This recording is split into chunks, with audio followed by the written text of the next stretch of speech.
Praise the Lord. எப்படி இருக்கிறீங்க? சபைக்கு போனீங்களா? ஆண்டவர் பேசினாரா? சமாதானமா இருங்க, சந்தோஷமா இருங்க. இந்த உலகத்துல வாழ்நாள் முழுவதும் கர்த்தரை தேடுங்க. கர்த்தர் உங்களோட பேசுகிறவராயிருக்கிறார். அவர் ஜீவிக்கிற தேவன், அவர் ஜீவனுள்ள தேவன். அவரை தவிர இந்த உலகத்துல நம்மளுக்கு வேற யாரும் இல்லை. அதனால கர்த்தரும் பிடிச்சுக்கோங்க. உங்க தேவைகள் எல்லாம் அவர் சந்திக்கிறவராயிருக்கிறார். அதே ஒன்று இன்னும் கூட வேதத்துல ஒரு வசனத்தை நம்ம வாசிக்கலாம். 1 பேதுரு 5:7 பாருங்க. அவர் உங்களை விசாரிக்கின்றபடியினால் உங்கள் கவலைகள் எல்லாம் அவர் மேலே வைத்து விடுங்கள் அப்படின்னு சொல்லி பவுல் சொல்லுகிறார். அதுபோலதான் உங்களை அவர் விசாரிக்கிறவராயிருக்கிறார்.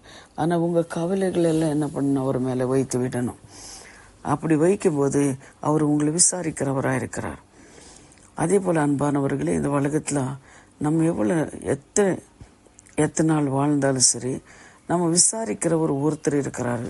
அவரு தேவன்தான். ஆனா தாய் தகப்பனு கூட தன்னை பிள்ளைங்களை விசாரிப்பாங்க. ஆனா அந்த விசாரணை வேற, ஆனா இது வேற. அது அவன் தாய் தகப்பன் அவன் கடமை செஞ்சுட்டு அவங்க போயிடுவாங்க. அவங்க என்ன செய்யணுமோ அவங்க செஞ்சிடுவாங்க. பிள்ளைங்களுக்கு படிக்க வைக்கிறதா, திருமணம் பண்றதா போயிடுவாங்க. ஆனா நம்ம கர்த்தர் அப்படி கிடையாது. அவர் நம்மளை விசாரித்து கொண்டே இருப்பார். ஒவ்வொரு நாளும் எங்கே போனாலும் வந்தாலும் என்ன செய்தாலும் ஏதாவது ஒரு ஆபத்து வரதா, விபத்து வரதா, எங்கே போறான் அப்படின்னு சொல்லிட்டு கர்த்தருடைய கண்கள் எல்லாம் நீதிமான மேல நோக்கமா இருக்கும் அப்படின்னு சொல்லி தேவன் சொல்லியிருக்கிறார். அதுபோல ஒவ்வொரு நாளும் உங்களை விசாரிக்கிறவர் அவர் இருக்கிறார். அதனால எதுக்கும் கவலைப்படாதீங்க. அதே போல நீங்க பார்க்கும்போது 1 சாமுவேல் 1வது அதிகாரம் 10-18 வரை பாருங்க. அன்னாள் என்ன பண்ணது? அன்னாள் குழந்தை இல்லாம இருக்கும்போது ஆலயத்துல வந்து அவ அழுந்து பொழுந்து, ஆண்டவரே எனக்கு ஒரு ஆண் குழந்தை கொடுத்தால் அந்த குழந்தை உங்களுக்கே நான் கொடுக்கறேன் அப்படின்னு சொல்லி பிரதிஷ்டை பண்ணது. அதே போல அவள் சிறுமை பார்த்து தேவன் ஆண் குழந்தை கொடுத்தார். அவ என்ன பண்ண, எப்படி பிரதிஷ்டை பண்ணணும் அதே போலதான் அந்த குழந்தை எடுத்துட்டு வந்து ஆலயத்துல விட்டுட்டு போனாள். ஆனா அவள் எவ்வளவு வேதனைப்பட்டிருப்பா பாருங்க, துக்கப்பட்டிருக்க பாருங்க. ஆனாலும் அவள் ஹிருதயம் எப்படி இருந்திருக்கும் பாருங்க. ஆனா யாராவது சரி ரொம்ப வருஷமோ குழந்தை இல்லாம ஒரு குழந்தை பெத்தா, அந்த குழந்தைய எடுத்துட்டு போய் ஆலயத்துல விடும்போது அவ எவ்வளவு கஷ்டம் இல்லைங்களா?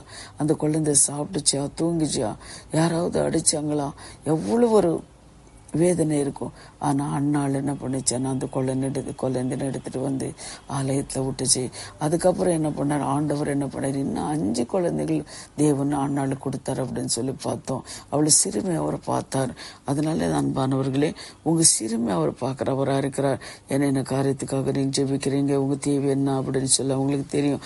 அதே போல உங்க தேவைகளை அவர் சந்திக்கிறவரா இருக்கிறார் அப்படின்னு சொல்லி கூட நம்ம பார்க்கிறோம். அதே போல நீங்க பாருங்க, அதே 1 சாமுவேல் 36 கூட தாவீதுக்கு மிகுந்த நெருக்கம் உண்டானது. அந்த சகல ஜனங்கள் எல்லாம் என்ன பண்றாங்க? அவங்களுக்கு கல்ல இருந்து கொல்லணும் அப்படின்னு சொல்லி வர்றாங்க.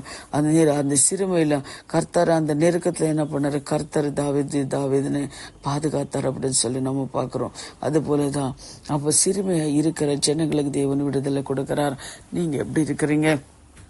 சிறுமியா ஒரு கஷ்டத்தோடு இருக்கிறீங்களா? சமாதானத்தை இருக்கிறீங்களா? சமாதானம் எவ்வளவு ஒரு கஷ்டங்கள் இருந்தாலும் சரி, இல்ல ஃபைனான்ஸ் ப்ராப்ளமா, இல்ல வியாதியா, இல்ல திருமண காரியங்களா, எதுக்காக நீங்க ஜெபித்து கொண்டிருக்கிறோம் தெரியாது, வேதனை போட்டு கொண்டிருக்கிறீங்களா? கண்டிப்பா தேவன் என்ன பண்றாரு? இந்த காலை வேளையில உங்களை சிறுமையில இருந்து விடுதலை கொடுக்கிறார். உங்களை தேவன் கண்ணோக்கி பார்க்கிறவராய் இருக்கிறார். எதுக்கும் கவலைப்படாதபடி தேவனை பார்த்து நீங்க ஜெபம் பண்ணுங்க. ஆனா இந்த உலகத்துல உபத்திரங்கள் பாடுகள் இருந்தாலும் என்ன பண்ணோம்? நாம தான் ஜெயிக்க முடியும், ஜெயிப்போம்.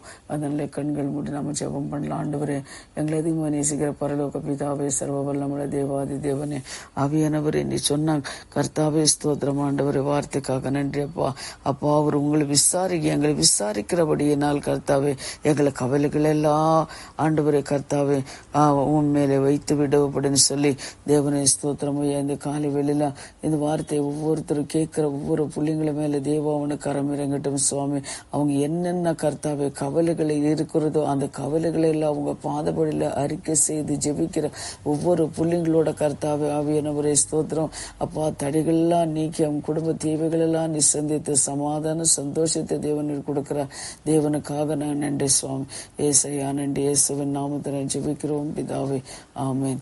அன்பானவர்களே, பாருங்க, உங்க சிரமங்கள் பாருங்க, அவர் உங்களை விசாரிக்கின்றபடியினாலே உங்களை கவலைகளை எல்லாம் அவர் மேலே வைத்து விடுங்கன்னு சொன்ன வசனத்தைப்படி இந்த வசனம் நீ காலையிலேருந்து சாயந்தரம் வரை நீங்கள் தியானித்து எங்கே போனாலும் சரி வந்தாலும் சரி உங்கள் இருதயத்தில் இந்த வசனத்தை தியானித்து கொண்டே இருக்கணும்.